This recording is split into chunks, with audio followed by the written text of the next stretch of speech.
O Falar em Línguas, você não subirá, capítulo 16. Como receber? Talvez você acompanhou o resumo de todos os capítulos desse livro até agora e você pensa, poxa, sim, mas aí eu não falo em línguas. Como é que eu posso receber esse presente? Porque ele é um presente para edificar o homem interior. Você não é menos cristão do que ninguém por não falar em línguas. A linguagem do Espírito é uma ferramenta à disposição do crente, não uma obrigação dele para com Deus. Eu lembro que teve um pastor, que eu considero como o meu pai na fé, literalmente um pai na fé, que ele dizia que as pessoas chegavam para ele, porque o viam orando muito em línguas, e falando, pastor, como o senhor está muito espiritual. Ele falava, pelo contrário, eu estou muito na carne, por isso que eu estou orando em línguas para queimar essa minha carne. E também a palavra fala lá em Coríntios, que em 1 Coríntios eles falavam muito em línguas, tanto que Paulo pediu para eles darem uma segurada quando eles se reuniam, mas eles eram uma igreja totalmente imatura. Então, ter o dom de falar em línguas não quer dizer que você é mais espiritual ou menos espiritual que as outras pessoas. É lógico que a não utilização de tal ferramenta implica em não fazer funcionar todo o potencial que você pode ter em Deus. Os que geralmente oprimem com cobranças acham que chegaram a alguma posição espiritual, quando na verdade, se não praticam o uso das línguas de modo pessoal e devocional com constância, estão na mesma condição dos que não falam. É a mesma coisa que ficar se gabando de ter o belo carro na garagem, mas sempre andar a pé. Do que adianta diminuir os que não têm carro se você também está andando a pé? Ou seja, você está na mesma situação. O modelo bíblico. Vou me ater aqui inicialmente às três manifestações detalhadas que se encontram em Atos 2, 10 e 19, no que se refere a receber o Espírito Santo com evidência de falar em línguas. Oração e espera, Atos 2, de 1 ao 4. O grupo de quase 120 pessoas que estavam no cenáculo esperava o cumprimento da promessa de Jesus, Lucas 24, 49. Eles sabiam o que queriam e buscaram isso especificamente, Atos 1, 14. Derramar do Espírito, Atos 10, 44 e 46. Aquelas pessoas que se encontravam na casa de Cornélio nem sabiam nada acerca do Espírito Santo e não receberam instruções. Não esperavam que isso acontecesse, nem mesmo Pedro. Houve um soberano derramado do Espírito e foram alcançados. Imposição de mãos, Atos 19, versículo 6. Este pequeno grupo de quase 12 homens recebeu instruções por parte de Paulo, que depois orou com imposição de mãos sobre eles, e dessa forma receberam o Espírito Santo e sua linguagem sobrenatural de oração. As outras duas manifestações implícitas de falar em línguas estão inclusas neste terceiro aspecto e também serão analisadas. E aqui agora ele vai falar uma por uma mais detalhada. Oração e espera. Ao ordenar aos seus discípulos que não se ausentassem de Jerusalém, mas esperassem a promessa do Pai, creio que Jesus estava enfatizando mais a questão de dependerem do revestimento do poder antes de saírem do que a espera em si. Há pessoas que se apegam a este esperar e esperam a vida toda. Sinceramente, não consigo imaginar Deus dando essa canseira a ninguém. Os discípulos esperaram 10 dias somente. O período de espera não prolongada pode ter seu lugar na experiência do dia a dia, talvez até no sentido de preparar a pessoa, mas não é regra e tampouco uma necessidade. O derramar do Espírito. Quando recebi o batismo no Espírito Santo, a atmosfera encontrava-se carregada de unção e poder. Ninguém orou para que isso acontecesse, mas de repente o Espírito caiu, e quando me dei conta, uma linguagem desconhecida jorrava nos meus lábios. É uma experiência sublime. Não é a fé de quem dirige a reunião e nem a de quem recebe a manifestação. Parece simplesmente que não há regras nem previsão do que ocorrerá. Deus vê corações sedentos e vem, contudo, ao encontro deles. Não sou capaz de tentar explicar o derramar do Espírito, pois é algo inefável, uma vez que ocorrerá como, onde e quando o Senhor quiser. A imposição de mãos. A Epístola aos Hebreus relaciona a imposição de mãos como um dos rudimentos da doutrina de Cristo, Hebreus 6, versículo 2. Tem até aqui no canal o livro na íntegra do Kenneth Hagin, que é a imposição de mãos. Ao impormos as mãos sobre uma pessoa, estamos acionando a lei espiritual de contato e transmissão sobre ela. Desde o Antigo Testamento, este método era usado para comunicar algo. Em Deuteronômio 34, versículo 9 diz: Ora, Josué, filho de Nun, foi cheio do espírito de sabedoria, porquanto Moisés lhe tinha imposto as mãos. Assim os filhos de Israel lhe obedeceram e fizeram como o Senhor ordenara a Moisés. Foi mediante este canal que Paulo encheu-se do Espírito e também aprendeu a utilizá-lo para que outros também fossem. Em Atos 19:6 diz: havendo-lhes Paulo imposto as mãos, veio sobre eles o Espírito Santo e falavam em línguas e profetizavam.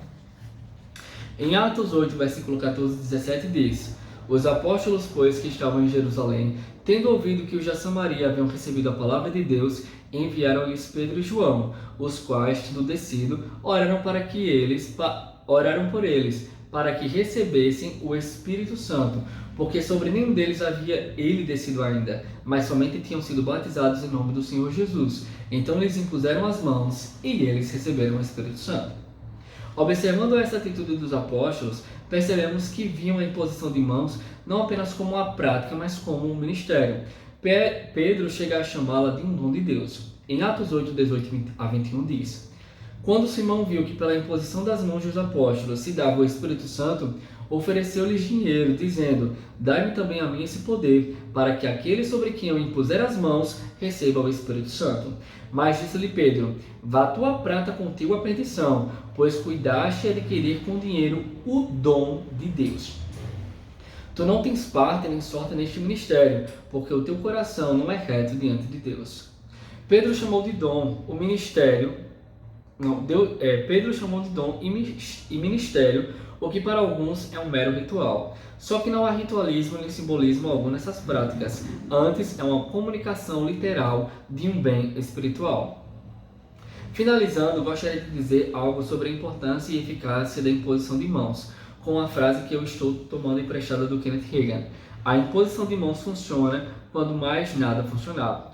Para muitas pessoas que têm dificuldade em receber o batismo no Espírito, tenho percebido na prática que a melhor forma de auxiliá-las é esta, orando com imposição de mãos. Corrigindo conceitos. O que mais dificulta a liberação da fé daqueles que estão buscando falar em línguas é a falta do entendimento correto e alguns conceitos. É preciso remover os medos e os bloqueios de uma pessoa que quer ser batizada no Espírito Santo. Pensam que sofrerão, aí o primeiro aqui, medo de receber algo do diabo. Pensam que sofrerão algum tipo de êxtase e ficarão espiritualmente vulneráveis à ação de espíritos malignos. Correção. Em Lucas 11, do 11 ao 13, o Senhor Jesus traz aquele texto: qual pai entre vós que, se o filho pedir pão, lhe dará uma pedra? Que filho que o pai vai pedir o batismo no Espírito Santo com evidência em línguas e vai dar uma possessão demoníaca? Isso não existe. Medo de histeria. Muitos pregadores declaram que aqueles que já descreram ou criticaram alguma manifestação do Espírito quando estavam em ignorância, pagarão por isso com manifestações mais fortes ainda do que aqueles que criticaram. Serão humilhados e sabe-se mais o que lá poderá acontecer. Isso produz o medo de terem uma crise de histeria e darem um escândalo e faz com que se feche. Inclusive, eu sempre escutei isso na igreja, que a galera que zombou vai ser batizado de uma forma mais ridícula ainda. E nós temos até uma música, né, que é o batismo no ônibus, que eu acho que todo mundo conhece. É muito engraçado. E assim, eu já vi casos de pessoas criticarem e isso acontecer, mas tipo, isso não é lei, isso não é regra. E é como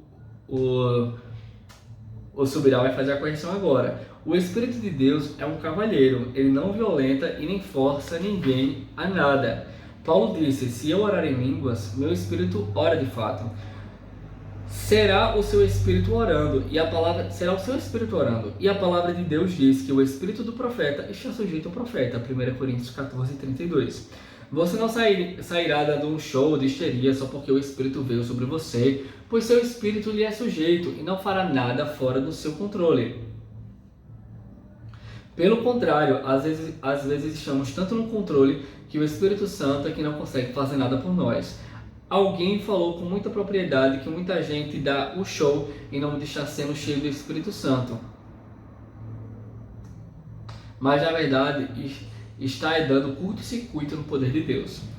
O Espírito Santo vai falar pela minha boca. É outro mito aí, né? Essa é uma questão na qual a maioria encalha. Alguns já ouviram testemunhos tão espetaculares da experiência de outros que acham que falar em línguas é tão místico É algo tão místico que quase dá para ir e voltar do céu umas 2 vezes. Imaginam-se quase uns fantoches, cuja boca o Espírito Santo mexe e fala com a voz dele. Correção: quem fala somos nós, o Espírito apenas concede a fala. O que falar, a inspiração do que dizer. Atos 2,4 diz: E todos ficaram cheios do Espírito Santo e começaram a falar noutras línguas, conforme o Espírito lhes concedia que falassem. Sua mente se enche de dúvidas, porque o homem natural não compreende as coisas do Espírito e essas lhe parecem loucura, como está escrito em 1 Coríntios 2,14. O que lhe parece ser um problema antes de receber as línguas, só o é porque você mistificou demais a experiência. Costumo dizer, quando oro, para que as pessoas sejam cheias do Espírito, que é fácil ser batizado no Espírito Santo. É fácil falar em línguas, basta entregar-se em fé e deixar o que brotar de dentro de si sair pelos lábios. Temos que confiar que o Pai nos dará o Espírito Santo. Sei de pessoas que passaram a falar em línguas lendo instruções simples, como essas, que liberam a sua fé. Ter que ser santo antes de ser... Outro mito, né? Ter que ser santo antes de ser cheio do Espírito Santo. Eu tenho que me santificar. É igual algumas pessoas que falam que tem que mudar de vida para aceitar Jesus. Mas a verdade é quando você se entrega a Jesus que sua vida é transformada.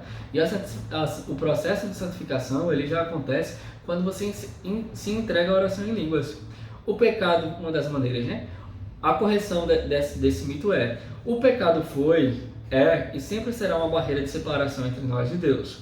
Mas isso não quer dizer que eu tenha que ser perfeito para receber o que Ele tem. Pelo contrário, somente por intermédio dos meios que Deus me oferece, entre eles a edificação pessoal do falar em línguas, é que poderei ser aperfeiçoado.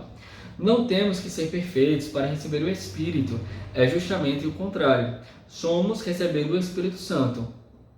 Somente recebendo o Espírito Santo poderemos ser aperfeiçoados. Finalizando. Agora mesmo você pode agir por fé e mesmo sozinho receber o toque divino e o enchimento do Espírito Santo com transbordar em línguas. Não procure o que falar em sua cabeça, pois essa linguagem está em seu íntimo lá no seu interior. Jesus disse: do seu ventre fluirão rios de águas vivas. João 7, versículo 38.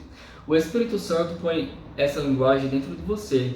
Se puder percebê-la, fale em alta voz o que fluir do seu íntimo e não pare tão cedo. Você perceberá depois que pode acionar essa linguagem a hora que quiser. Mas se nada realmente acontecer, lembre-se dos diferentes canais que Deus usa e encontre alguém cheio do Espírito e qualificado para orar por você com imposição de mãos. E depois, não deixe de usar o que receber. E é isso aí, galera. Chegamos mais no final de um livro. Livro poderosíssimo e mais poderoso ainda é se a gente praticar. Sejam abençoados na prática da oração em línguas. Valeu, parceiro!